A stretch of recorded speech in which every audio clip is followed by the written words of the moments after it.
My name's Richard. I live in Portsmouth currently. I'm a northerner.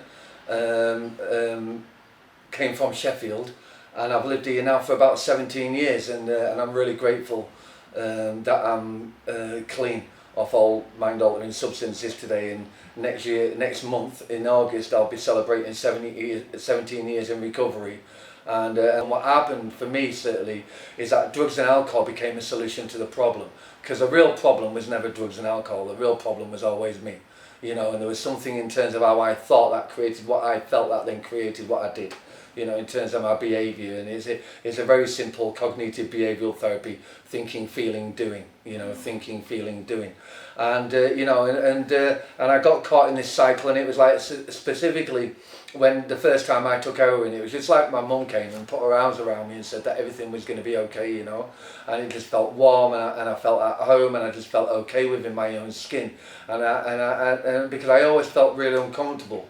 I hear many people in recovery talk about, the fact that they felt like they never really fitted in. I don't think that it was that I never really fitted in. I think what happened is that I had thoughts about not fitting in that created anxiety, that gave me an experience of not feeling the same as everybody else. But I actually don't believe that I never fitted in, because I was around many people.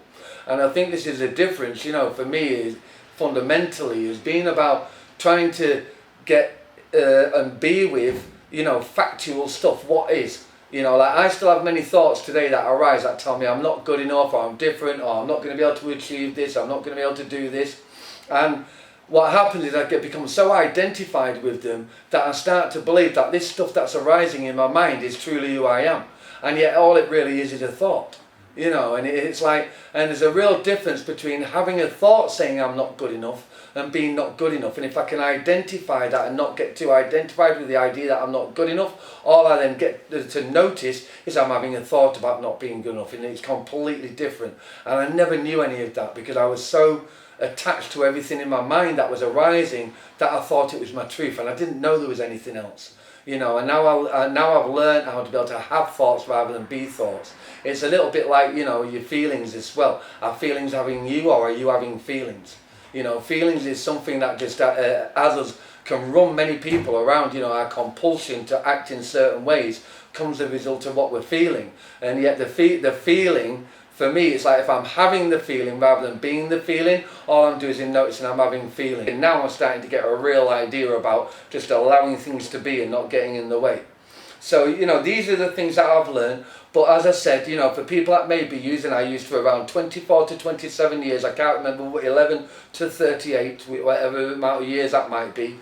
And I did 6 jail sentences. I've done 3 rehabs, the first one being in 1989. And I guess why am I telling you this? Because I'm telling this not because that's really important. I'm telling you, if you're out there and you're stuck and you've been using for a number of years, and you might have been to some really dark places or been through some really dark things, it doesn't matter what we've been through. There's hope there for everybody. Everybody can change. You've got to find the right people in your life to be able to get that change. And there's many avenues to be able to do that. You've got community drug and alcohol teams that are in your community, and I know that Society of St James have the community drug and alcohol team, certainly that are down in the Elm Grove area.